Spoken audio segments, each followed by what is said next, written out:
Your $5 ass down before I make change. What you just said is one of the most insanely idiotic things. Put the fucking cameras in this place. Oh, who the fuck are you? I'm a guy who does his job. You must be the other guy. I teabag your fucking drum set!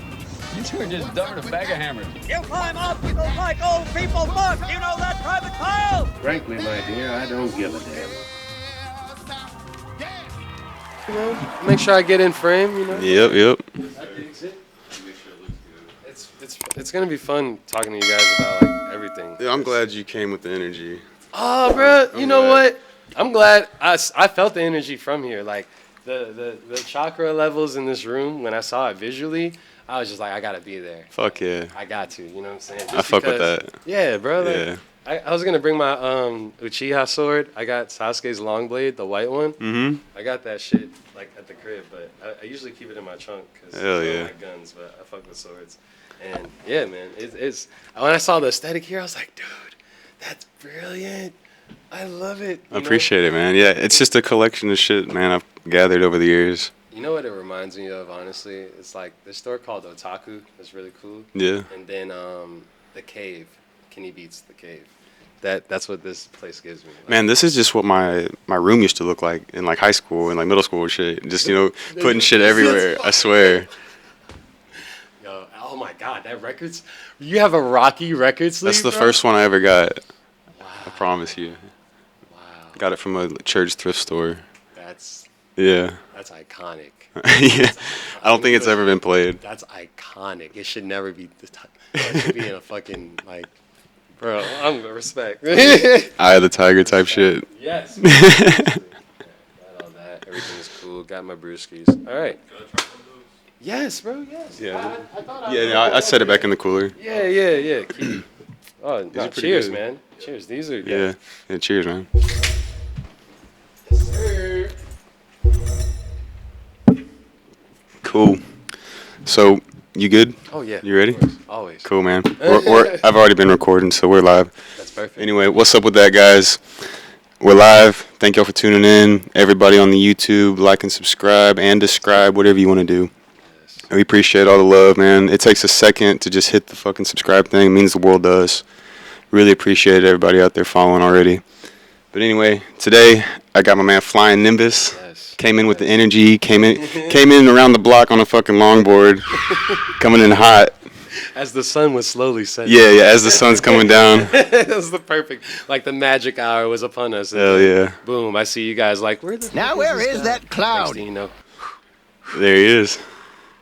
I think that's him. I could tell it was like that conversation that you're having when you're looking for someone you never really. That's what it seen in was. person. Yeah, I was just telling Jake. I was like, I'm not even sure where this guy's at. Like, and then all of a sudden, coming in hot. You know, I think the longboard when I started skating in like 2013 was really like the start of Nymbus and the whole character. You know? I mean, it kind of is like a flying Nimbus, right? Precisely. You know, you're just coasting along the concrete. Precisely. So it was very, very like apparent that, you know, just the fact that Nymbus itself and the name, it came from my childhood.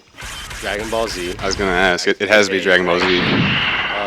And Come to me, Flying Nymbus! imagine having like your mom in Kentucky, your dad in New York, and you see your dad like once or twice a year, maybe, by yourself as an unaccompanied minor at like age 7. I've done that. So you got the little tag, the little lanyard. Yep. And you got the stewardess that's usually I've been cute as there. fuck. I've been there, dude. And yeah, you're just literally getting on the plane by your damn self, by yourself, Yeah. and you know going through terminals, and so always being able to get the window seat was a blessing. Oh yeah, they always hook you up with that. Bruh. Yeah. Yo, seriously. So like Usually first seat too. yes, bro. Right when you walk in. You remember when Southwest that had the wings? Remember the little like plastic wings the Southwest used to give it? I don't know. No, I don't remember that. Old school. Yeah. Go back like 90s. I'm 30. Me, But- 31. Yo, this Yeah. But yeah, man. When I needed a name to go by, I needed it to be something that would always ground me. Yeah. At the same time, keep me uplifted. You know, Nym. Whenever, and that's usually what I go by, Nym now. Just NYM. It's very simple. Yeah. Easy to remember. And when I initially wanted to do that, it was just like, okay, how can I ground myself, keep myself uplifted, and also have a message all in one. And when you think about a cloud, does it ever stand still? Is it ever like truly not peaceful unless it's like a thunderstorm or a thundercloud, you know what I mean? So typically, you know, people would always say, and I'm a Pisces, so people would always say like, oh, you're always in the clouds, bro. Like you're always smiling, you're always like in a good vibe, and I'm just like, that's my persona, but that's also just my way of existing. You know what I mean? Then I studied Buddhism for a little bit, and so learning meditation and learning the chakra centers in your body and mudras, like hand meditations to actually like center and balance certain levels of energy in your body. When did you go into the whole Buddhism thing? Ooh, it had to be around 2014. See, that's interesting because I think, my personal opinion, 2012, you know, end of the world. Yeah. I think that was a consciousness shift. Oh, for sure. In a mass scale. Because, I mean, around that time, 2014, the whole woke movement started. You know, so everyone's kind of thinking differently, a little rewired. It was definitely, I agree with you. Yeah. The energy shift that happened, I feel like it was starting in 2010, but 2012 was like it just exploded. Yeah, and absolutely. Like a multiverse was created in that instance. But you're right, like the consciousness did shift greatly because we all, in some way, shape, or form, wanted to get more connected. Yeah. You know what I mean? Like people wanted to expand more and talk more about how they feel. Yeah. It just became the whole mental health thing started. Yeah, it became a whole day. And I was in New York, so I'm just the epicenter of it all. It was like, it was interesting.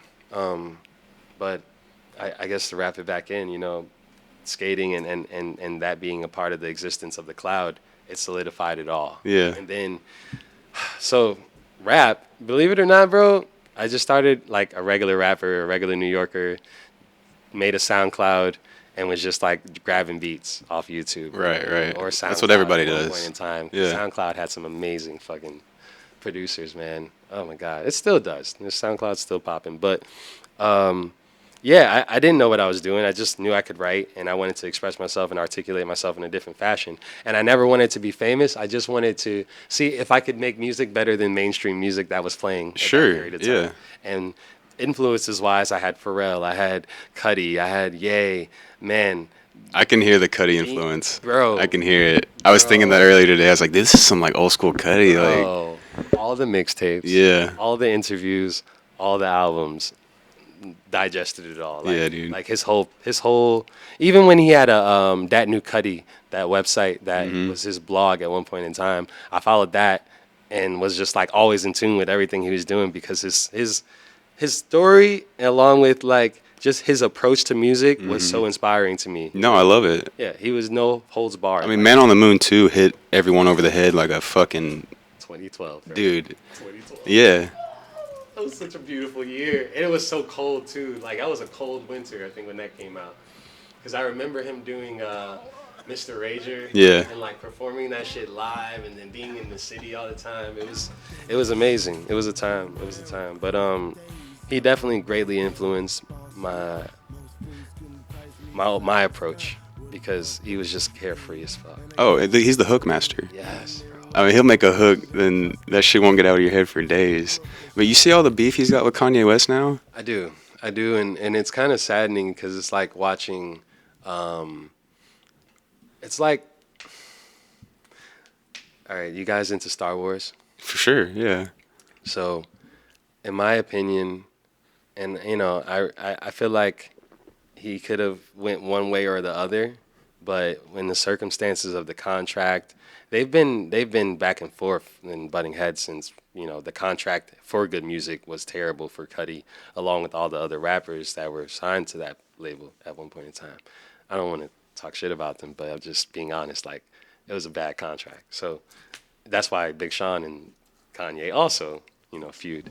But I hate to see it because it's like watching a protege and his master, Yeah. you know, fight, and it's like, there would be no Cudi without Ye. But at the same time, Ye's evolution, especially during 808s and Heartbreak, was largely attributed to Kid Cudi. I was about to say, everyone comes to hear that Cudi hook. Yes. I mean, that's what they're coming for, you know? It's the energy, it's the warmth. Yeah. It's his carefree, feel-good attitude that's like, I feel good now. Even if I didn't before, it's like, I put on some Cudi at one point in time, bro. Oh my God, it would just like make my day. I remember listening to a Kid named Cudi, the mixtape. Yeah. And 50 Ways to Lose a Lover, or record a record. Yes. I love that song, dude. 50 Ways to Make a Record. Yeah, yeah.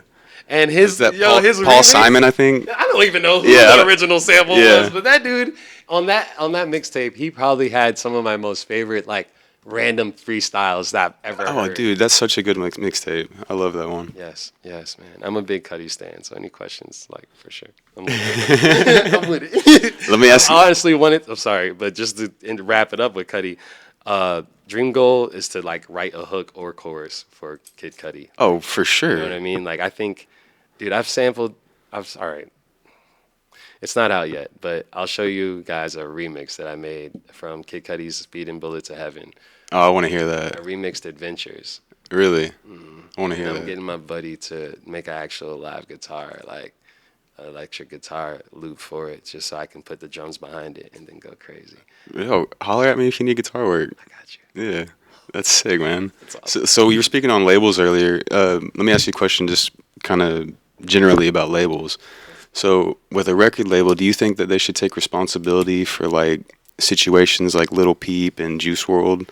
Because at some point, that's their artist. And if they let them spiral out of control, do you think they're liable? That's a good question. One thing I learned recently is a lot of artists on labels don't have health care.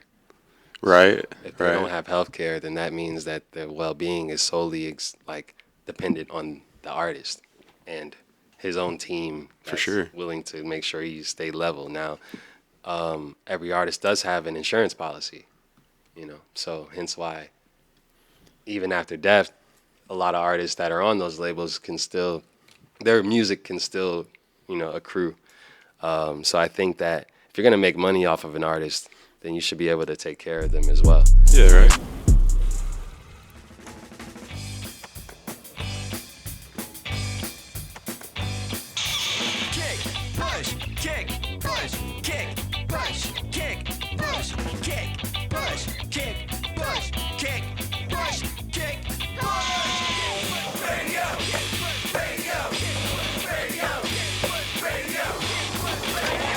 Kick Push Radio, Mondays 6 to 8. You can stream it online at knon.com/now.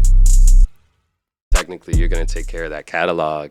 You're going to take care of all the promotion. You're going to take care of all the remixes that go on that shit afterwards. So, why not take care of the person when they're there? Exactly, yeah. Me personally. I feel the same way. I feel they should be liable, at least for, checking in on their artist. I mean, the thing about it is, though, that's a job that requires a heart. And in the music industry, it's Pretty heartless. It's very heartless. Yeah, right. It's a very heartless Shark Tank, in my opinion. But I also think that the artists that go into the music industry and want to get signed and want to be on a label, go into it already knowing that you have to be your best asset, your biggest supporter, and then your biggest protector. And that's across the board, from your finances to your health to your own mental well-being. There's a lot of artists now that I think are speaking out against industry standards and how they're carrying on about themselves, and a lot of artists are kind of doing different crazy stuff, or quote unquote crazy, but it's really just speaking out at the system that they've signed up for. Yeah. Well, a lot of them get into contracts and they don't really know. Have you seen Kanye's? Did you remember on Twitter when Kanye posted his contract? Yeah. And it was mad pages. It was crazy. I remember that. I did not read a damn page. The caption was this is what a normal recording contract looks like. Shit was 60 or 100 pages or some shit. With a bunch of words that me and you both don't Oh, know. yeah. You'd be sitting there for a week with a lawyer trying to decipher that shit. Exactly, man. So that's why I'm independent, bro, to be honest with you. You going to stay independent? Oh, yeah. I publish all my stuff independently, right from here. You do everything off your phone? Mm-hmm. Everything. No way. Making beats off your phone? Everything. The whole album, the beginning and the end, was made on my Samsung Galaxy S10 using three different apps. The one I just dropped, the beginning and the end. No way. Yeah, it's streaming everywhere. So I'll show you, just so you guys can see. 'Cause shout out to BandLab, shout out to Lexus Audio Editor, and shout out to InShot. Yeah, I use InShot too. Right. Yeah. All you need. Okay, seriously, it's a great editor. So BandLab, which is this app right here, It basically is a full-on DAW that you can use on your mobile device and your computer. Yeah. So imagine having like a cloud DAW that you can literally download on your phone right now and then create like full-on structures. You know, they give you about, I think, 15 banks. I don't even know what song this is, but oh, sorry. This is Falling Asleep. So I made this on my like I said, on my phone in my closet, and I mixed the fuck out of it layer by layer. That's pretty incredible. But yeah, dude. So basically, you know, this app allows you to, you know, like I said, record. You can add all different types of audio effects and then go into each audio effect. And if you know like how to mix and master, it gives you all the tools from delay, gain, EQ, different multi EQs, reverb, everything that you need to just make a solid reference. And so after I made all my references for the album over like the last year, I was like, okay, I can't get the best mix or the best vocals, but I can at least get there to the point where I can illustrate that to my engineer. Yeah, right. So I know too many engineers, and I was just like, okay, it's really about timing. And I would make one song, make another song, get basically the whole album. I started, and it's crazy. Shout out to the Green Elephant. Shout out to Spoken Easy. Those two platforms, I tested the album out the most when it was still just rough drafts from the phone. Okay. And was just like doing shows and shit, you know, and people would be like responding. So I was just like, okay, I'm going to lay that one down like on wax for real. And so I just went through that process for like a good winter. That's when I had the beard and shit, and was just like, all right, I'm going to, you know, knock this out. And at least I can say that all it took was this phone to make the album that you can hear everywhere. That's crazy, dude. And it can inspire other people to take that independent route, even if it's just to make references. Because everyone needs a reference for a banger, especially when you're at the crib. You got something in your head that's like, oh, that would be fire. You know?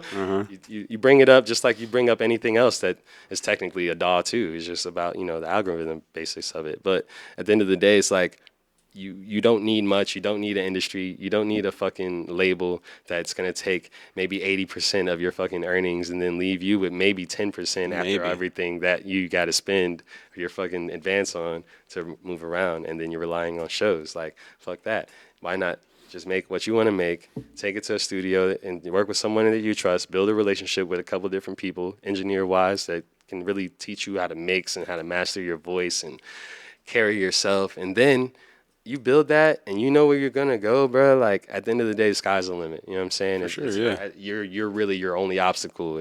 But we all have ideas. We just don't know necessarily how to facilitate them all the time. Yeah, yeah. And it took me a few years to fuck with this shit. And then, so between BandLab, which is funny because it's hard to sample in BandLab, so I'm going to give y'all another nugget because I fuck with y'all. This reminds me of Parker, how he does all his songs on his phone too.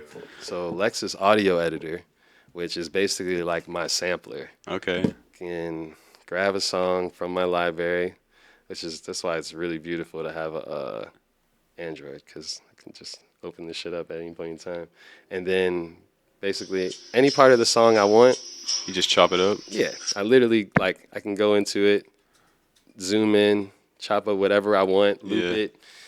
You know, I can actually do audio effects on this too, but it's more so it's easier to do it on BandLab. Man, I'm just really amazed at how easy it is to do shit on your phone now. Bruh, mind you, my distribution label is through DistroKid. Okay, so you're doing DistroKid. I run all my shit through DistroKid, and then everything comes back to me. And then I've been hosting all my projects on BandLab, or not BandLab, sorry, Bandcamp, and it's crazy because then that's direct to payment too. So it's like having multiple streams from literally streams and then another like side back end that's just like a full catalog. And if you ever make an album, definitely go through Bandcamp because they actually don't take a large percentage from your earnings. And on top of that, I really feel like quality-wise, they only accept wave audio files and up. So it's not compressed. So you can have a better, clearer version of what you produce out there. So it's just like, it's a good resource for artists, and I highly, highly advocate it. But yeah, man, you can do everything from these fucking computers that we have in our hands. Absolutely, dude. You can do it. I remember, like back in the day, dude, I was editing like my band's photos like on my phone and shit, and And that was like 10 years ago, and now you're fucking editing the song on your phone. Layers. Shit's just getting wild, man. Layers, man. But it's really reference points. You know what I mean? Like, Right. because I can't sing for shit, bro. Honestly, I'm not a singer. I just try to harmonize to the best of my You just know how to ability. talk into a mic good.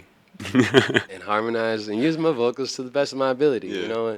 And I think after years and years of hearing your own voice, like through records, it's like, okay, I know how to pitch it this way, Yeah. that way, whatever. And then with all the audio effects that are out here now with VSTs and stuff, it's like you can make your voice sound like a fucking harmonica. You know what I mean? Like, Yeah. it's crazy. But it's just like, I don't know. I think we all have ideas. And if you have the ability to facilitate it, why not? You fuck what anybody thinks about it. Fuck how much plays or traction it gets. Like, that's your idea. Yeah. That's your baby. Push I it out. agree. You I know what agree. mean? Totally. Tyler, the creator, really, really nailed that in for me. He's the one that kind of, he was like the first true independent rap dude out there Yeah. with Odd Future. Yep. I didn't even think about that. You're right. You're totally right about that. Their whole rise and just blossoming. Yeah. Odd Future, the internet, mellow hype. They really like solidified independence in that era between 2010 and 2012 especially. Like Right. it was like they showed everybody, damn, we could do it too. You know what I Right, mean? right. And fuck the industry. You don't need anybody. Nah. Yeah. they just had Clancy and then like a couple other people, but mainly Clancy, and he was the string puller, and it was just like it was so cool to watch their rise, man. And then when Tyler made his first million, he did it off his socks, I believe. I want to say it was socks, bro. You're shitting me. I swear to God. Like a brand deal? Or just, No, selling the Odd Future socks? Yeah, bro, merch. Oh my He made God. it. Yeah, he made his first. I remember meal off those of blew merch. up like crazy. Mm-hmm. Yeah. Mm-hmm. All that Odd Future shit did. Bro, and it's crazy because like now Golf Wang is basically like, you know, or Golf LaFleur technically. It's just like, you know, his new baby, but it's beautiful, bro. Like have you seen the new trailers for all his new merch coming out? No, for I Golf? haven't. It's beautiful. He turned his streetwear line into like expensive travel wear. Hell yeah. He just sells like big suitcases and stuff that are worth like $1,000 and change, and bikes and stuff like that. Like it's beautiful to see his brand change. But anyways, back to Nymbus. He's one of my big influences though, for sure. Tyler, he really taught me you can make like arrangements, full on arrangements that sound like Mozart, but it's not. You know what I mean? It's a kid from Ladora, from L.A. Ladera, I think is the name of this place that he's from. But yeah. So how did you and Common Sense meet? Yo, so Common Sense and I met at Shout out Common Sense. He's the one that facilitated this. Shout out Common Sense. His energy, you know, actually I met him at the Chocolate Lounge. I definitely did. Yeah, Spaceboy Fresh. Shout out to Spaceboy Fresh. He was hosting open mics at this spot called the Chocolate Lounge downtown Dallas every Tuesday. And so a lot of my homies that met each other at other open mics would start convening there because it was a new spot that we could all go to. And Common Sense, dude, his energy was so electric. Dude, he's on 12. All the time. I love it. All the time. He came in here with same energy as you, man. Yeah. That's why that's why we resonate with each other. I can see it. It's very like when him and I are in a room, it's very like whoa. Yeah. But then imagine our crews are all like we're all kind of similar too. So it's always a good warm homie vibe, you know what I'm saying? For but sure. His energy inspires me to be more amped. Like Mm-hmm. I need to deliver more because the way that man delivers, bro, he's a rock star. Just feeding off each other's energy. He's a rock star, bro. Absolutely. Seriously. Shout out to Common Sense. Yeah, shout out Common Sense. So tell me about your album Chiptooth and beginning in the end. So Chiptooth, I'll start with that one because it was my first and only instrumental project I've ever made. And I dig it, dude. I fuck with it. Word? Yeah, I fuck with it. I was listening to it earlier. I listened to the whole thing. Wow. Yeah. Thank you. Man. That's one of those like albums that I could picture just putting on. Yeah. And just going music. background, dude. What makes it like to me, honestly, what makes a great song is if it's a song that can just be playing in the background and you go about your day and you just kind of tune in. It accompanies you. It accompanies you. Yes, 100%. Yeah. That's what that album is to me. Thank you, bro. Yeah, 100%. Wow. Yeah. You know, I recently started listening to the album again because Don't tell me you made that on your phone. No, I made that on Ableton. I was gonna say because that one's produced well, It's dude. mixed like a motherfucker. Like a motherfucker, dude. It sounds. Ableton. It's nice. Thank you, man. That was So first DAW was Machine MK2, full pad bank. Second DAW was Ableton. And once I learned Ableton and really got deep into like mixing and mastering, because all my friends, shout out Scotty Nobody, Von Ashley, Father Darko, those guys are my old roommates, and they all had Ableton on their laptops. So I was like forced to get into Ableton. Yeah, right. I was just like, you can make that on that? Oh, wow, I got to do it. But Chiptooth, all right, so story behind that album. I went by the moniker Chiptooth in 2013 to 2015, 16 because I got in a car accident. I actually got hit by a car while I was skating through Manhattan. No way. Yeah, and it clipped me. And when I landed, I smacked the pavement so hard that like I chipped my tooth. Yeah. And then like scraped underneath my jaw. Ooh. And like a lot of my body got like scarred up. But basically that was like, another persona from a whole like life of wilding out, having fun, and not giving a fuck. But like it landed me that chipped tooth. And as a producer, I wanted to do like the Flying Lotus thing where it's like, he's Flying Lotus and then he has Captain Murphy, which is his rap moniker. Yeah. And so I kind of wanted to be like, all right, whatever beat I make, if I rap on it, I want to have like a credit for the producer, but that's me, and then a credit for the rapper, which is me. So it's like, but it's like I don't want to do Nym beginning and the end produced by Nym. It's like I see what you're saying. It's like, who's this Chiptooth guy? I've never heard of this guy. Oh, you know what I mean? But yeah, Chiptooth the album, it was just a full-on collection of beats that I made from. It was like a global, or not global, but it wasn't regional at all. Like I started it in Chicago because that's where I learned Ableton, and then took it to LA. From LA, took it to New York, and then I published it in New York. So it was like a collection of like multiple cities. That's cool. Different vibes, environments. And the producers that are on there. Yeah. Oh my gosh! Shout out Nigel Crown. He did the drums on "Blessing Me." Second Chance. You keep on, oh Lord, you blessing me. I think it's the second song on it. Yeah. But like I gave him the sample. It was like studio session. I was just like, yo, listen to the sample. He chopped it up, put some drums. He put those nasty drums behind it. I was just like, I was supposed to rap on it, bro, but I had like a verse for it, and then I just never rapped it. And there's a couple songs on that album I have verses for. I never recorded it. Right. But, I was more so in my producer bag when I made that, and it was like a homage to all those cities and all those artists that I met along the journey from 2013 to like present day. Hell yeah. Because they're still in my life, all of them. That's cool as hell, man. Well, tell me about beginning and the end. Yeah. Man, where to start? So beginning and the end. If I don't make another album, I'll be happy with that album. Honestly. Yeah. It's a full. That's saying something, man. Like you feel like you said everything you had to say, or put it all out there. For the time period that I made it in, yes. Yeah.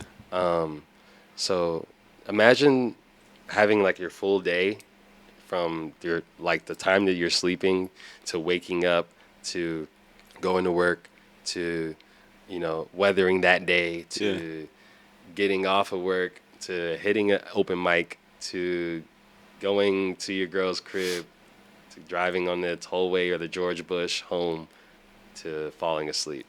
That is the whole entire album from beginning to the end. Hell yeah. So it literally is like my whole day, and like literally like it's probably like a good Thursday. But man, that explains like my life for the past year and a half.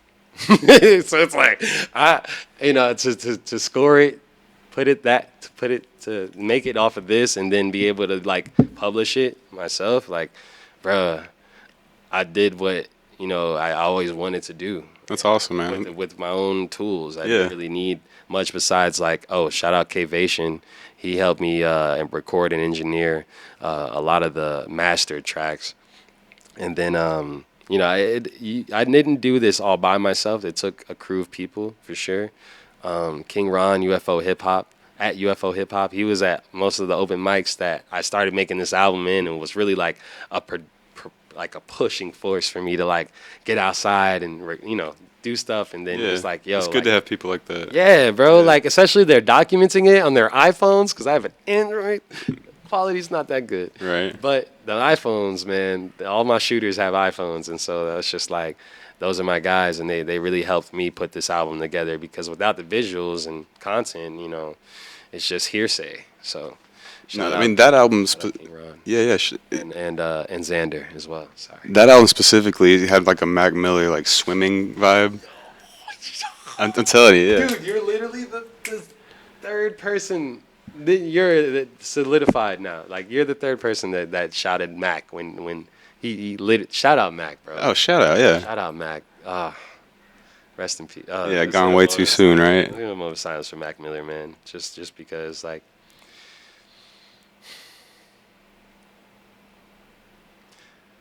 he also was a very, very pivotal benchmark for independent producers and creators. Even though he was signed to a label, he did all his stuff in-house, and they just gave him creative freedom to push his stuff out. So, like, when he started doing the Larry Fisherman stuff, yeah, he started doing the Larry Lovestein, that album that I to this day love, even though it's lo-fi as fuck, it's still beautiful. And I'm just like, dude, he had all these different monikers, and then at the same time was so cool, was so genuinely unique, and as a spirit, like, just as a person, I think he was really a prime example of, you know, a real motherfucker. Like, he wasn't perfect. He wasn't, you know, in any way, shape, or form trying to be perfect. He was just himself. I don't like bubbly water. Anyway, another Liquid Death ad right here. The black one's sparkling water. The white one's regular. That's my favorite. That's where it's at. This mango one's new. They're just putting all the flavors out now. Skateboarder-owned company. We're supporting everything skater-owned. What's up with that? Y'all check it out. This is me, you know what I'm saying? And I always take that to the heart when it comes to my music, because I never want it to be something I'm not. And, you know, it was funny, because that's why he would make different names, in my opinion. Yeah. He would have to separate Mac Miller from Larry Lovestein and from Larry Fisherman, you know what I'm saying? Like, I mean, way back when he was Cheesy Mac with the cheesy raps, you know what I'm saying? Like, you're a real one. You're a real one, bro. Fuck. I mean, when Nikes on My Feet came out, that was my ringtone for the longest time. That beat, bro. Yeah. That beat, it was like primo, just Nikes, like, it was just it. And that summer too, that mixtape, bro. It came at a good time right there. Mm-hmm. That was back when the blog era was booming. Two Dope Boys, Pigeons and Planes. I think, honestly, podcasting is like the new blog era. Oh, 100%. You know, like, yeah. Everybody's topics and conversations, typically they hear it through the pods now. Right. Yeah. What podcast do you listen to a lot of podcasts? Or? I do, man. I actually have a podcast app called Stitcher, which is like really cool for like a lot of podcasts that are out here that, you know, they have all these other networks. But since I was in Texas, it's so funny because I don't really listen to it now anymore, but I used to listen to the Joe Budden podcast like every week, bro, because I'd be in Royce City working at a factory and needed some familiarity of home to keep peace and balance, because I was just losing it when I moved here. So having that New York, you know, in my background, in my ears while I'm working was always like really nice. The Moth podcast is really cool. It's basically like a bunch of short stories from different independent like stand-up people, and usually like it's recorded in a live audience, but it's a very tight, like unique setting. Oh, that's tight. And yeah, like different people that just write stories to give stand-up, but they do it in like real time. And it's really interesting. Yeah, I hadn't heard of that one. Bro, it's an old podcast. The Moth is really cool though, because there's all these different stories and different people, and it's definitely like unique listening, especially when you have a long day and a long shift. But the new Rory and Maul podcast, love that. Those guys are genius and genuinely themselves. And what's up with that, man? Because honestly, shit. And in terms of a podcast for the city of Dallas, like aesthetically wise, artist wise, you guys are putting on artists that I've never heard of, but they're dope, and that's what's needed. Like I'm tired of hearing all the top 10 people that are already here, that are already solidified, like already have their come up, whatever. It's like this type of podcast is important for cities like this because there's so much beautiful. Yeah, I want to get the art guys on the here, come bro. up.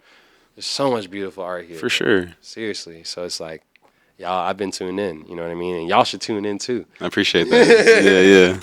Yeah, for sure. Yeah, man. I mean, I'm just trying to get people out here that are really out here doing something. How long have y'all been doing this, by the way? We're on like our 4th month. Maybe Really? 3 to 4 months. Yeah. Oh, wow. It hadn't been long. Oh, wow. Dude, we've got so much stuff like in the bank that needs to be edited. Let me know if you need post-production help. I got you. Yo, we need like a video editor. You do videos? InShot, baby. And Oh, then I take yeah. InShot to a bigger screen. But yes. Yeah, we'll talk after this for sure. I mean, For sure. small format editing. I'm not like Lyrical Lemonade where that motherfucker puts all types No, of... I know what you mean, like Cole Bennett. Bennett. Yeah. Shout out to Cole Bennett, too, man. Lyrical Lemonade. Ugh. I love When Cole. I was in Chicago, when they were pushing like Warhol, pushing a whole bunch of other artists from Chicago, like that was a crazy thing to watch, bro. Fake Short Drive, like all those guys, like it was crazy. I'm a fan of Cole Bennett, dude. That dude changed the whole fucking music video game. Changed the game for sure, especially in that time period. Yeah. Took over. But yeah, beginning and the end, man.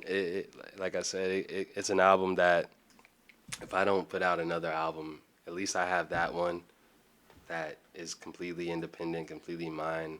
It's gonna create wealth for my family for as long as it streams, and anything that I do after that is just like that's like the prelude, you know. Yeah, I feel you. To this new chapter in my life where I'm meeting all of you different cool people out here in the city, and it's like I needed something to come outside with.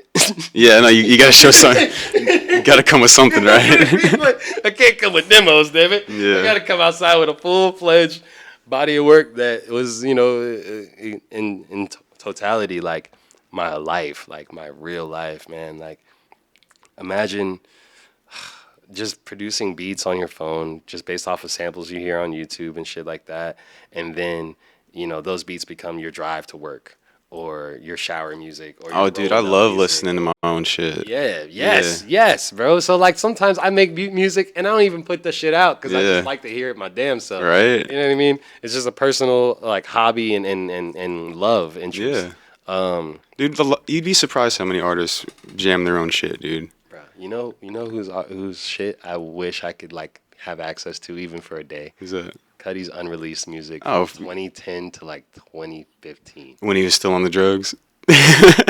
When he had all the Dot the Genius beats in the world. Yeah, right. When he had Chip the Ripper by his side. Oh, rapping dude, with him with Chip the Ripper. Higher, bro? Higher? I almost said that earlier when you were talking about the like, dude. Chip the Ripper, though. Kicking it hard after. That motherfucker, them two together is like Batman and Robin. Chip the Ripper is by far one of my favorite lyricists from Cleveland. And it's mainly because he produced some of the coldest mixtapes during the blog era, from Gift Raps, executively produced by Chuck English. Check that out if you haven't. It's fucking phenomenal. And then he had the Cleveland Show, which was before Gift Raps. And that had some of the most craziest freestyles on it. But it was like back when like people would freestyle. Like it was a real thing. It wasn't like pre-written. Yeah, shit, you know off what the I mean? dome. Off the dome. Crazy. Yeah. Cudi's radio freestyles was when I realized he was a real dude. Like he wasn't just a melodic, sad person. Like he could rap his ass off, but he wanted to go a different route because everybody was rapping their Yeah. ass off. But Chip the Ripper is the fucking man, yo. Shout outs to King Chip. Hell yeah. So tell me about, like, when you're in the studio, what's that atmosphere look like? Are you there by yourself? You got a crew of people with you? I'm always by myself, man. Because I don't So really you're just doing everything by yourself on the phone, in the closet? in my closet. And then, all right, so I have like 3 reference points. Headphones, my Vizio soundbar with like 3 different speakers in a sub, and then my car. And once it goes through those processes of like hearing and eliminating the fat and the nasty shit I don't need and the things that are cool, I refine it in my car with a nice little smoke sesh and a brew. You have to do the car test. Everyone does the car It's test. important, bro. I mean, You can Dre- get all the levels. Dr. Dre does the car test. He'll mix something, and they have a car specifically at the studio that they do for car testing. I wouldn't swear, dude. I wouldn't doubt it. Yeah. On some GTA shit. They have it all. You know, it's all subbed out and shit, and it's a nice audio system. But they go and do the car test on all their tracks. That's That's so baller. Yeah, because they know everyone's gonna be bumping in the car and they want it to sound nice. Yeah. You gotta hear the final version that everyone's gonna be listening to 9 times out of 10. Exactly. But yeah, here's the thing with me personally, like studio sessions, I feel like when I'm channeling an energy and I'm trying to remember the verse and the tempo and how many layers and how many stacks and how the breathing needs to be, and then go afterwards and talk to the engineer. Okay, we're gonna put reverb on this, we're gonna put EQ on this, we're gonna have like the low end on this stack or this level, and then we're gonna have the high end on this level, and then in between that, you know, that conversation requires very, very like good attention, and so. And then you're on timing wise because right. you paid for that 2-hour block or that 4-hour block, and I don't need nobody taking away from it. So unless you're like a videographer or my girl or like, you know what I mean, somebody that's very important. Yeah, you're there to work.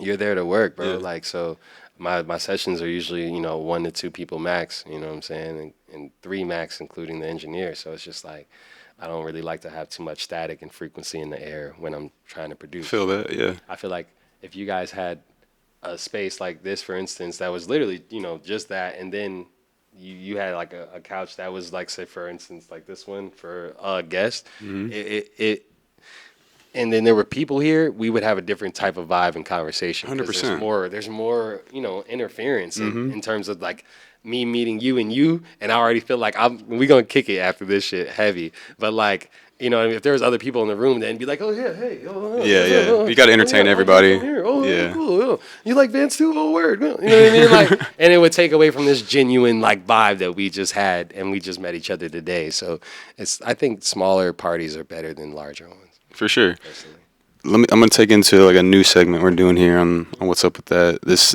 is shit or hit. Okay. I'm gonna name a few things, and I just want you to tell me if this is shit or if it's a hit for you. Oh, this is real. All right. The pressure. So first thing, Super Saiyan God mode. That's a hit. That's a hit. All right. Super Saiyan God mode. Yeah. You gotta understand. He had to truly attune himself mentally, emotionally, and like physically. It wasn't just anger. Oh wow. That's my homegirl Kilolo. It wasn't just anger. It was everything balanced in one. But then to ascend higher than any Saiyan has ever ascended in the realm of chi is like, that's a hit. All right. That's it. All right. So that's a hit. All right. All right. Next one. AirPods. Shit. Why? You want me to be real with you? Yeah. What's up? Bluetooth ear devices are like microwaves for your head. So the electromagnetic field. Yeah. And over time, what people don't realize is that all these things are fucking with our molecular structure on a deep level. So like, I think shit simply because like your brain's gonna look like it in the next 20 years if you just continue having them fucking things on your face. Dude, I love my AirPods though. I love them too for clarity and everything, and the fact that they fit in your ear so perfectly. But They're so convenient. I don't own them because I have an Android. Yeah. So it's like I know what Bluetooth technology does, and that's across the board. You know, it doesn't matter, just not just Apple, just across the board. But AirPods, bro, like if you look at the radiation that comes out of that, like on the like, if you can look it up and Google it, it's a lot, bro. Like. So I've heard it. Yeah. Yeah, so you got to concerning. You got to kind of just for longevity purposes, you know. But yeah, shit for me. All right, AirPod shit. Balenciaga shoes. Shit. That's shit all day long, right? Shit. Hell yeah, those are shit shoes. Basura. All right, so shit on Balenciaga. Chinese food. Hit. It's hitting every time. Hit. Chinese food saved the hood. Hell yeah. All right, how about espresso? You fuck with espressos? God, bro, I live on espresso. Hell yeah. All right, first of all, Cafe Bustelo is just it's that yellow pack with the blue letters. It's some of the best espresso you could ever have in the morning. Next to that, Nespresso, the fucking pods. Yeah. God, there's a couple of Nespresso. Those hit every time, dude. In New York. Let me show you a play. I would go to certain parts of Manhattan during the day just to get free shit. Yeah. That's on some real shit, like real artist shit. Starbucks when I wanted to get free water. Fucking Nespresso when I wanted to get free espresso. So when you go into the Nespresso store, which is like a flagship spot in Soho, Manhattan, they have like pods that you can choose whichever pod you want, and then you can put it in an espresso, and you get like one shot for free. It's just to try the shit out. For sure. So I would go there to get an upper, pop that, and then just go crazy. Hell yeah. I would do the same shit. What the fuck? Real motherfuckers know. Hell yeah. All right, espresso's a hit. It's a hit. How about TikTok? Shit. I totally agree. It's too. Listen, man. Anything that's digestible, I don't care how much substance it is. Like, there's no way your brain's gonna hold on to it with only 10 seconds, 20 seconds, a minute. It's too much. It's too rapid. It's too overstimulating, and we have not really looked at what it's doing to people psychologically, from conversations to. I literally made a TikTok to be able to have a tool to use to garner a new audience. Yeah, that's the only reason I have one too, man. But I tell you, I don't know how. I could probably count. I probably spent maybe 10 minutes in totality on that app. Right. Like, in totality. It's not for me. It's way too. I don't even know the algorithm. I don't either, dude. It's kind of chaotic. Make sense. Yeah. Yeah, and so anything that's that random, I feel like it makes my brain scattered. So I can't really hold. Well, on you hit it on the head. It's overstimulating. Yeah. I don't. Yeah. Shit. All right. So how about the cereal dust at the bottom of the bag? Oh man, that's rough. It depends on the cereal. All right. So what? It depends on the cereal, bro. What, let me tell you. Oh man, this is real. Some dust. Some dust. This is gonna sound wild. All right, some cereal dust is actually quite fucking delicious. Yeah. To this day, like, I don't know what it was, man, but I would even shake the dust on top of the last bowl of cereal. You have that to. Motherfucker would create. Yeah. Some more milk on top of it. Yes. Spit it around. You kidding me? All that flavor in that dust. Hit. All right. Yeah, that's a hit for me too.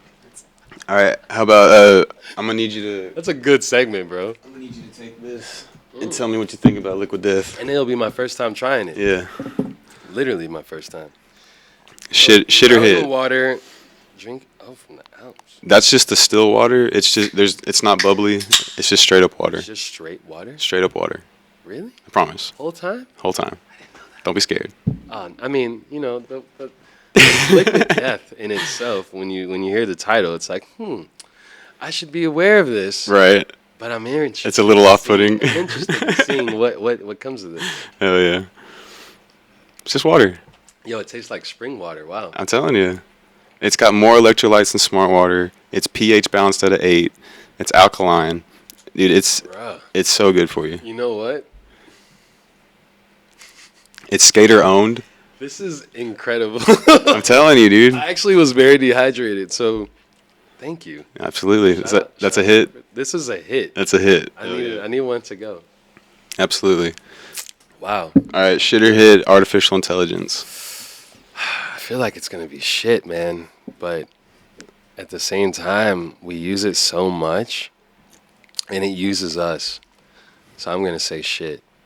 Shit for the long run? I think artificial intelligence is taking humanity away from humans because we don't have to think for ourselves anymore. I feel that. And when you don't have to think for yourself, you don't utilize other people as resources. You utilize technology. Mm-hmm. So with more use of technology and less use of conversations and, hey, how do you do this? Versus just like AI telling you how to do it, it's like it takes away from the people aspect. That person-to-person interaction is important for the ecosystem that we live in to coexist, I think, And you can tell the difference between people that rely on AI versus the people that don't. People that don't rely on AI are way more resourceful. 100%. Yeah. I mean, look at the Country Boys. Bruh. Country Boy will survive, right? Yeah. They can do everything in their backyard and in their fucking their shed or their fucking garage, bro. Yeah. Like, and they're not tapped in to that AI shit. Like, unless they're actually against it. Yeah, typically it's like they'll do analog before they do AI. You know what I'm saying? Because you can rely on analog. The AI, you need Wi-Fi, you need signal, you need battery. A lot of the other shit, you just need electricity. For sure. Yeah. All shit. Right. So shit on that one. All right. So last one for shit or hit. I'm digging this segment, by the way. This is fucking amazing. Yeah. I like it. All right. So Kendrick Lamar's new album. Hit. Was it a hit? I cried to Count Me Out one morning when I was listening to it, and I was very depressed. And I really felt like at that point in time, that song, even though I loved it, from the first listen, it fit the moment that I feel like it was intended for. Because at that moment, it was like I was going to work. I had just dropped my album like a day or two before. Yeah. And I felt like I can't count me out even when everyone else does or everyone else doesn't believe it. I can't. You know what I mean? And sometimes you have to really separate yourself from the whatever support system you think you have and be your own support system in this shit. Because independently, bro, like, it's not easy. It's really not. But, I'm not so reliant on my music to produce my financial wealth. It's more so for my happiness and my stability mentally and spiritually and emotionally. Feel that, yeah. But Count Me Out, man, it was just like, yo, even in the thick of it, in the biggest fights that you're ever going to have in this life, bro, like, don't count yourself out. You know what I'm saying? You can't. Like, you got to look in that mirror and say, you can do this shit and really accomplish it, even when you can't. Even when your bank account is on the negative. Even when you got, like, your gas tank light fucking shining and you can tell that shit, you got some more mileage on you, but it's scary and you don't know how you're going to get to the next fucking gas tank. But as long as you don't count yourself out, you're going to figure out a way.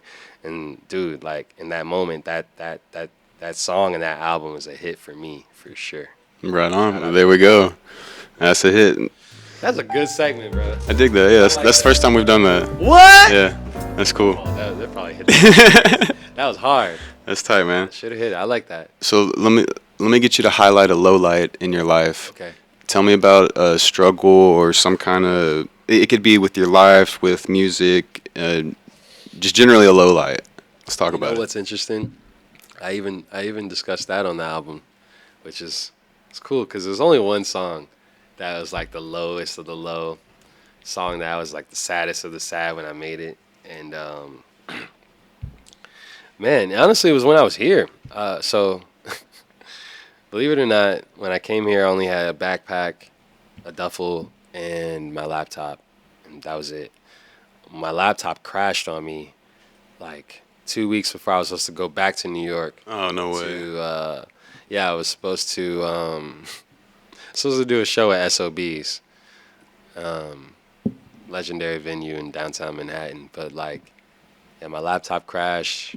I had to call the promoter and tell him I wasn't even gonna make it back to New York because I'm still in Texas, and now I got to figure out my life. And then my old Instagram got deleted right after that. It was like Instagram was kind of going crazy with verification. Once you get certain traffic, like once you get a certain amount of traffic on Instagram, they're gonna ask you for a lot of information to make sure.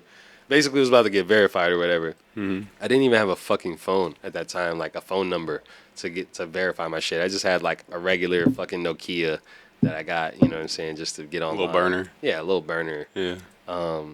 But once I lost my Instagram, it was like losing my identity for those years that I fucking built it. And pretty much, yeah. Having to start over from square one in a foreign land, like Rockwall, bro. Like, I was really like. You're surrounded by the white suburbia there. Yes, bro. Yes, bro. Fate at that. Mm-hmm. Fate is like, the next town over, and it was hard, man. That was like when I was really just like not knowing who the fuck I was anymore, and then having to refigure it out all over again.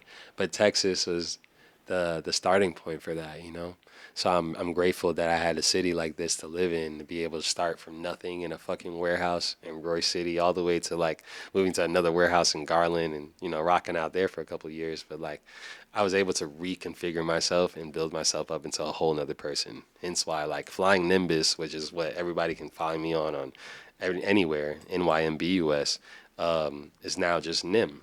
It's like that evolution, but it also simplified like the existence of the cloud and who I am as a person. But that was the lowest of the low I've ever. That was rock bottom for sure, bro. I didn't have a car. I was getting rides to work from my mom. Like, hell yeah. You know what I'm saying? Just to like thug it out, and I was saving every paycheck just to get a fucking thugging it out 05 Nissan Altima. Yep. But in those moments, man, it was really like me trying to figure out who I was as a person, not even as an artist, like just as a person, as a human being, bro. That takes time. and honestly, just a lot of work and a lot of conversations and honestly a lot of alone time. Like I spent those first 2 years alone, completely out here, no friends, couple family members, and that was it. But in doing all that, it gave me the time to say, what do I want to do here now? You know, I lived in 3 different states in a matter of 2 years. Yeah. Yeah. I mean, that's some exposure, though. Chicago, LA, New York. Yeah. In 2 years. And then I came to You Texas. got all around. Yeah.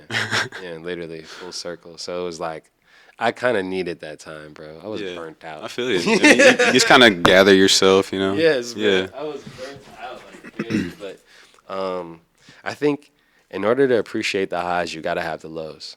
You have to. Yeah. That's the duality of life. Yeah. Yeah. Hence On Highs, the track on the album.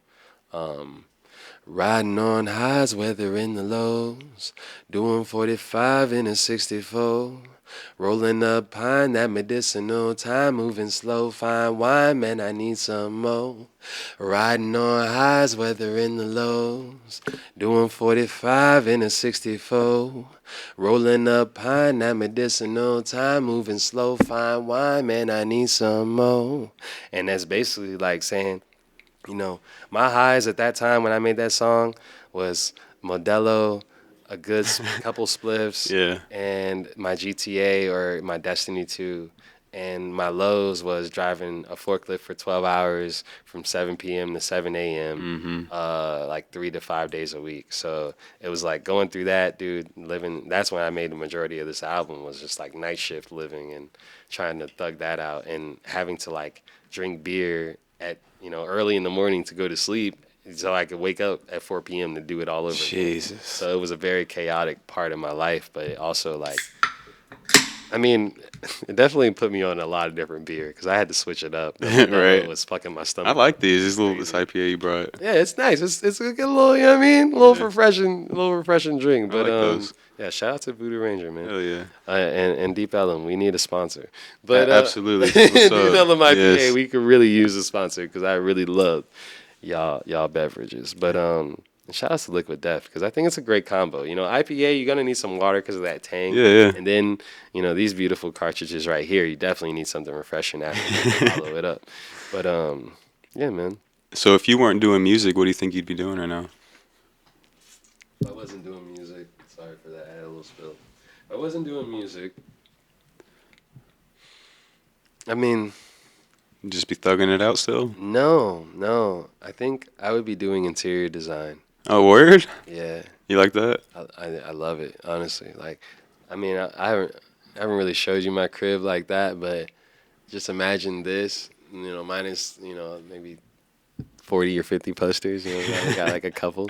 Yeah. Like, I got a Demon Slayer lanyard like this. Oh, yeah. Saying on my wall. And then, like, there's a couple, my old crib in Chicago, I had a whole wall that was just literally the vinyl sleeves. I took the records out of them because they were too heavy. Yeah. But, like, I did it like a checkered board. That's tight. For the whole wall, you know what I'm saying? And then when it comes to lighting, like you guys got great lighting here, you know what I mean? Like that's like big to me. So I always loved interior. Lighting just sets the mood, man. If it wasn't music, what's funny? College-wise, so I went to school for graphic design and marketing. Okay, cool. Yeah, I went to school from 2010 to 2012 in New York, and basically I had my own business in high school, like 09.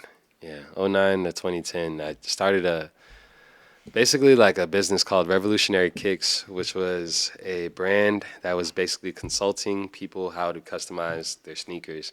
And so I'd get my sketchbook, I'd tell people, all right, what do you want on your sneakers? I'd draw that shit, then I'd find like ways to actually like get the ink to set in there, which is just, a couple sprays. And went from high school into college wanting to have my own sneaker brand and sneaker company. And so I needed to learn the back end and the Illustrator and Photoshop and For sure. InDesign and all those different Adobe Illustrator programs in order to, really Adobe Master Collection programs to really like get an idea of how to make this stuff like in full print, you know what I mean? And man, that would have probably been what I would have went into, but with a company if I didn't do music, because there's a couple companies that like I know the people that actually started them that, you know, they became like big businesses like Bucket Feet. Bucket Feet is basically a company for independent artists all around the world to submit their art on their sneakers, and then they potentially could get one like manufactured, That's and then cool. they get a percentage of Yeah. the sales. But I met the dude who, you know, is one guy. It's technically like 2 to 3 guys, but there were 2 brothers, and one of the brothers, I was wearing one of my custom sneakers and skating in fucking Manhattan, and this dude was like, bro, I like those sneakers, and I was just like, dude, I made them. And then he was like, bro, I started this brand called Bucket Feet, blah blah blah, in Chicago. And the next thing you know, I'm just like, my dream in that moment was like kind of like it was like starting up. I was like, oh my God, like this is exactly what I wanted to happen. You know what I mean? Just wearing my product and then meeting the person that could potentially facilitate the physical replica times 100. Like that would be tight, you know? But music was more rewarding than selling my ideas to people on that level. And then when you're in the market, like, you know, customizing shit, that's really for eras. It's not for like, you know, all the time, forever in tandem. People aren't that creative. So it wasn't like that time period when everything was exploding art-wise that I was just like, I want to do this as a business. And it also could be a passion too, because do what you love was like something that was preached to us, like, you know, more than anything, I think. I know that was a lot, but yeah, it would probably still be like marketing, advertising combined with like design for sure in some way, whether it be interior or like exterior stuff. Something creative. For sure. Yeah. 1000%. I feel that.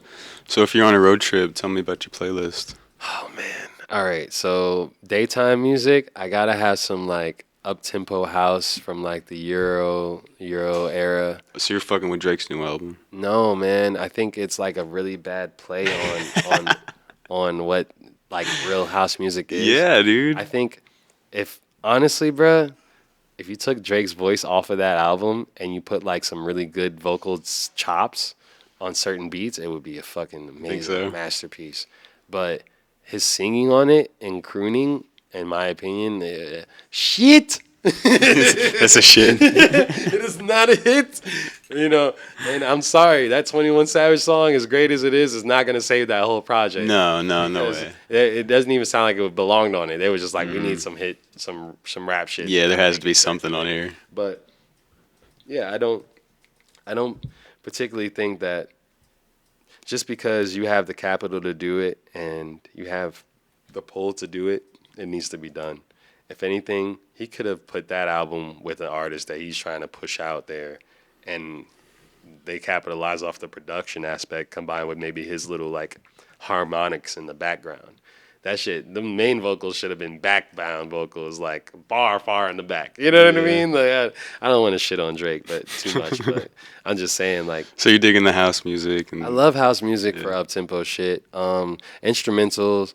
And then I got to have a couple pods ready to go just for when I want to take a break from music. Me too, man. I need a break from music sometimes. Yeah, man, because you get in a very trance-like state. Yep. And when you're on the road, like I drove to L.A. from here about 2 months ago with my buddy Emilio, a.k.a. Mil Dizzy.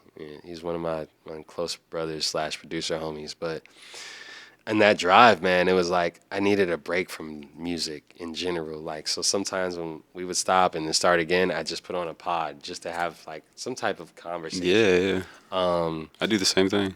And then when I cycle back, typically it'll be some rock shit. I love, dude, Modest Mouse. I love Modest Mouse. Yeah.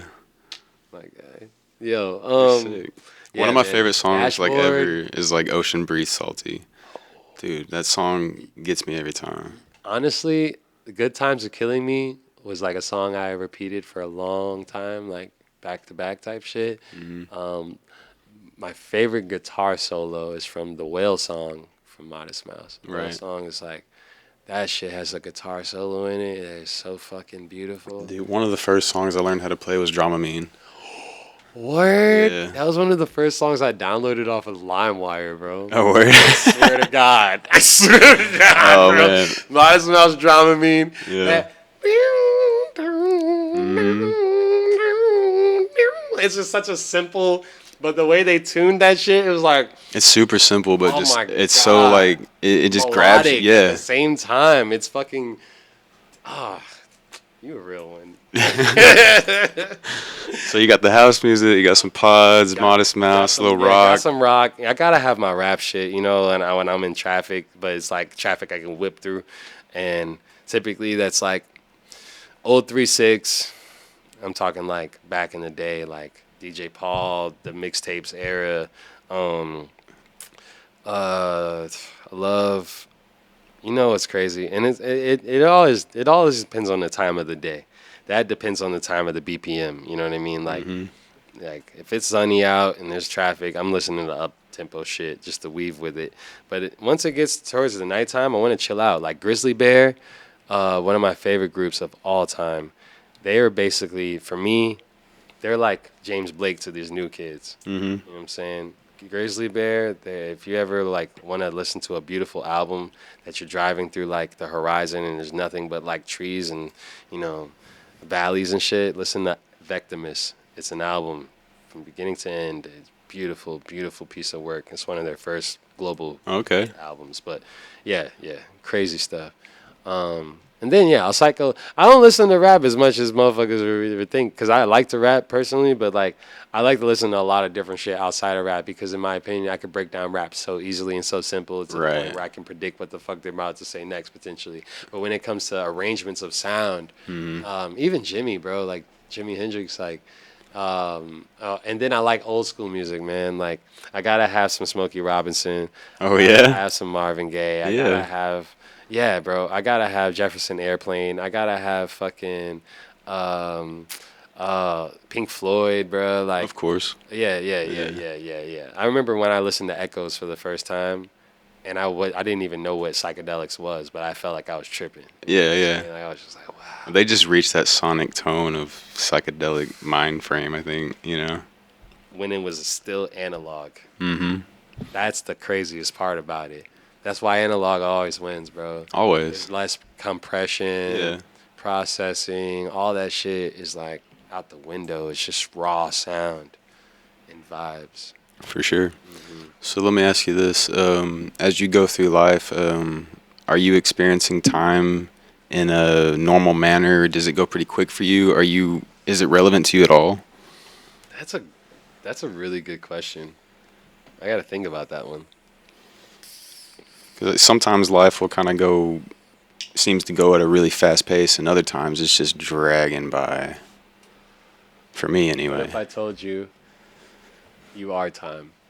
How so?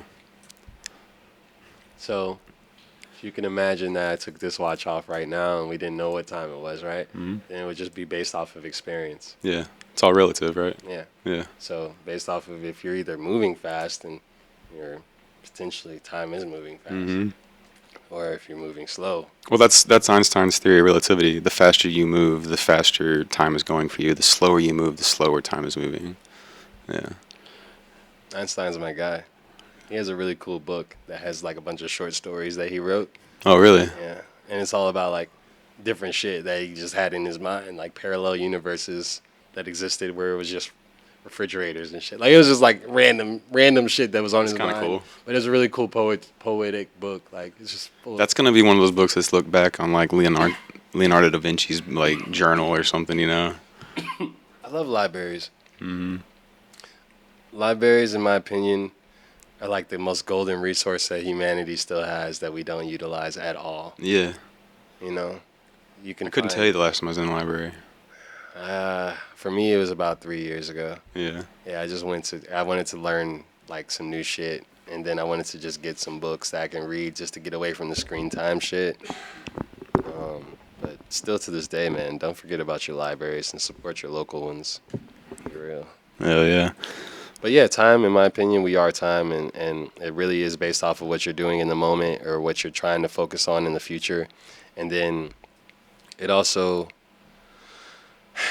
for me right now, it's kind of fast because I work a lot, and I very rarely have time to myself. Yeah.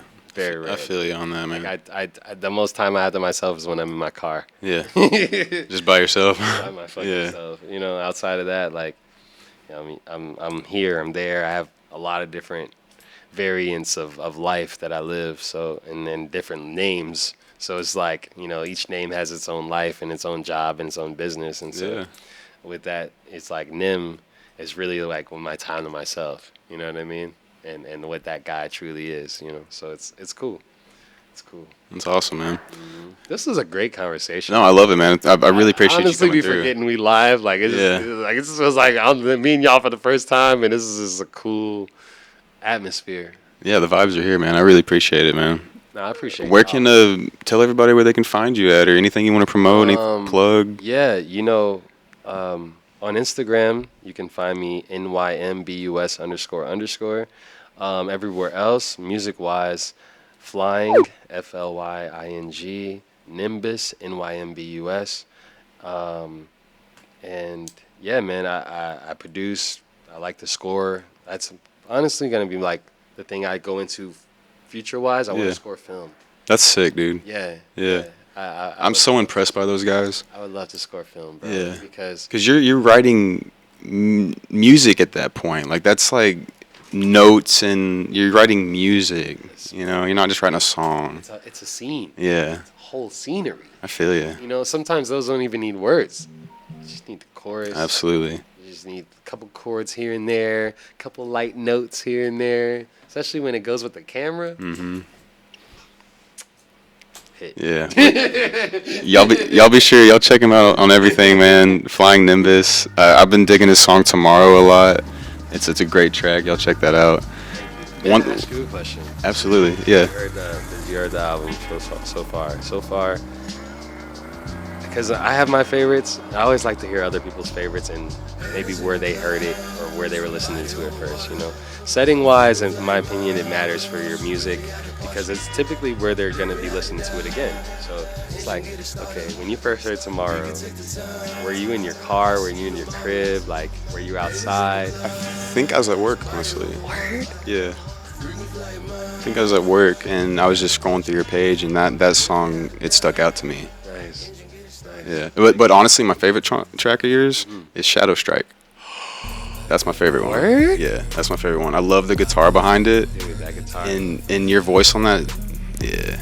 All right. Have you ever listened to this artist, Xavier Wolf? Yeah. He's a big, between him and Peep, they're very, very, and Bones. Shout out to Bones, man. Team Sesh all day. Yeah, those were very, very big influences for like my rap side. Like, I've been rapping since 2012. I only recently started like making music that I could like harmonically do, kind of like the Anderson .Paak thing where it's like harmonic rapping, you know what I mean? Mm-hmm. On like a certain I love Anderson .Paak, man. Dude, what? I love it. The man. Shout out to Anderson. Hell yeah. The fucking man. But yeah, man, thank you. That Absolutely. Shadow Strike. There's a whole, so after this there's going to be a whole album that I come out with that's all rap. Very little, if not any harmonics. Just gonna put a rap album out. Bruh, I miss rapping. Yeah. I miss, honestly, beginning and the end was like therapy, you know, because I could make the beats and then do whatever I want over them based off of how I felt in the moment.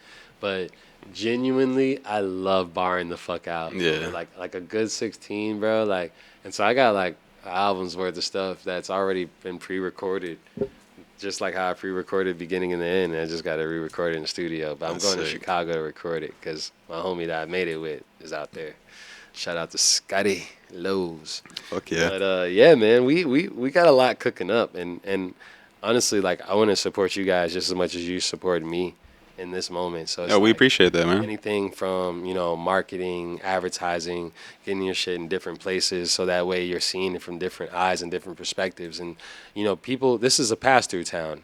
So who knows who you can get through here that's just passing through, that's doing a show down in Deep Ellum because they saw you on somebody's Instagram that they fuck with. Absolutely. That's the type of stuff that I personally like to do, like on a consulting level. Outside of music, you know what I mean? Like, music is all for me, but like on some real shit, like I like to consult with other people that are building stuff up. Because dude, we'd love to work with you independently. Absolutely. You know what I'm saying? So it's like, why not? Like, I look at my team like the Justice League / like, you know, X-Men. Like, we all got different powers and shit. Hell yeah. We can all like potentially, you know, facilitate one dope idea at a time. But it's like it doesn't. You know, Wolverine ain't shit without his homies. You know what I'm saying? Like, I don't give a fuck what nobody says. Like, Storm, she got all those cool powers and stuff, but at the same time, she needs people like Beast that has the thinker, you know what I mean, to really, like, facilitate things. And then everybody has their Professor X. So it's like, at the end of the day, it takes a squad, it takes a unit to really grow and blossom together, and that's what we're all here for. Like, I'm not here for the clout or any of that shit. Like, this is more so documentation. Of That's how I feel, man. I'm just here networking. Yeah. I don't care about how many views and all that other stuff, bro. Like, it's genuinely nice to meet y'all. You know? Hey, likewise, man. You know what Hey, I mean? Like, this for real. It's a cool conversation. I think, You know what I mean? But this is what it's all about. Like, this is, in my opinion, this is what we do. This is why we do what we do, because like we can sit down in a room and talk about it, and like who knows what comes after. But you know, at the end of the day, I appreciate spaces like this and like you guys. So. Absolutely, man. Likewise, and we look forward to working with you, man. But before you get out of here, I want what's up with Cerebral Thoughts? Wow, so Cerebral Thoughts is a podcast that me and my older brother started. My older brother Neef, and basically, so we have conversations on a daily basis, whether it be about, you know, our relationships, life, you know, struggles, all these type of things. And we were thinking, you know, since we, in any way, shape, or form, everyone in this world suffers from mental health because we live in a very imbalanced society, especially in America. And so that caters to the mental health imbalance because what the fuck, we can't afford to live. Like, that's stressful. And then we got to work with motherfuckers we don't like. Also, Yeah, right. Then we got to, you know what I mean? It's just like there's so many components that add to the imbalance of our fucking brain chemistry, hence why people are wilding out. But when you have a conversation or a place where you can have that conversation and just talk about your day for an hour from 8 to 9, or in his time, 9 to 10, it allows that stress to be relieved, and then have others to be able to have a conversation, and then who knows, like inspires conversations with other people to be able to say, you know what, this is how I was feeling today, and this is my perspective on that thought or that feeling or that emotion, and you know, after you express that, like whatever you had pent up, bro, like I'm telling you, it feels like it's a release to a certain degree. You know what I'm saying? And me as a creative / like, you know, person that has to work a regular fucking job doing logistics and inbound receiving and a whole bunch of other shit, it's like I need at least 1 day, 1 hour a week to get my shit off. And so me and my brother do that, and we always we have the Clubhouse, which is, you know, basically Clubhouse and Instagram is what we've been using to generate the audio recordings and video recordings, but it's still like a something we're working on, you know. Yeah. He's all the way in New York, so it's like we have to deal with the streaming, the Sure. latency, all The this time. other shit. Yeah, it's like it's a beautiful project. Keep doing it. And I think it's very helpful for us because we get closer every time we talk. Right. Keep doing it, man. I think there needs to be a place for that, and it needs to be more talked about, you know. Everybody's got I issues. think the conversation just has to be regular, bro. Yeah. Like what's wrong with that? Like, because I'm tired of faking the funk. Like, everything's cool just because I got a nice smile. Like, everything ain't cool. You know what I'm saying? It's very stressful out here sometimes. But my music, my family, my lover, my job, and my everything else, it just keeps it all together. But you gotta have a space to talk about it, because everything everything ain't meant to be just held in. You know what I mean? Like, that's why motherfuckers go to the gym and work that shit out. Yeah, they get it all out, get that aggression out. Yeah, exactly, bro. Like, you gotta have something. And sometimes when you don't know how to necessarily like articulate your thoughts in the moment when something fucking happens, but then later on you think about it and you're like, you know what? That was fucked up. When this fucking happened. Like, how the hell do you think you could do that? You know what I mean? Yeah. Then you can have the space to let that shit out, and then hopefully let it the fuck go. Right. Because I'm telling you, bro, a lot of times that accidents and motherfuckers getting into it occurs is because they didn't let some shit go from fucking 5 months. I'm just holding on to some shit. Holding on to a whole bunch of shit. They're probably constipated as fuck. Yeah. It's because they didn't let that shit go. You got to resolve it. Got to, bro. Yeah. Let that shit go. That's the only way you're going to evolve instead of dissolve. You know what I mean? 100%, man. So that's Cerebral Thoughts, man. In the Fuck nutshell. with it. Yeah, man. All right. This has been a killer episode. Yeah. I had a lot of fun, man. What's up with that? Yeah, what's up with that? I love appreciate this. it. Y'all check out Flying Nimbus on everything, man. The music's great. You're really gonna dig it. I do, man. I genuinely dig it. I fuck with it. Appreciate you. Yeah. So y'all be you. We're gonna be us. Peace. Take it easy.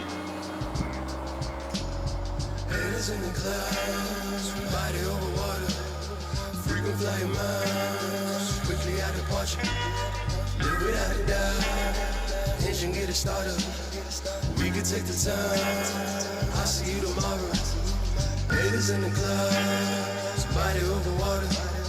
Frequent flyer mind, weekly out of departure. Live without a doubt. Engine get it started. We can take the time. I'll see you tomorrow. To see raw, unedited live episodes, follow us on Twitch at twitch.tv/whatsupwithdat.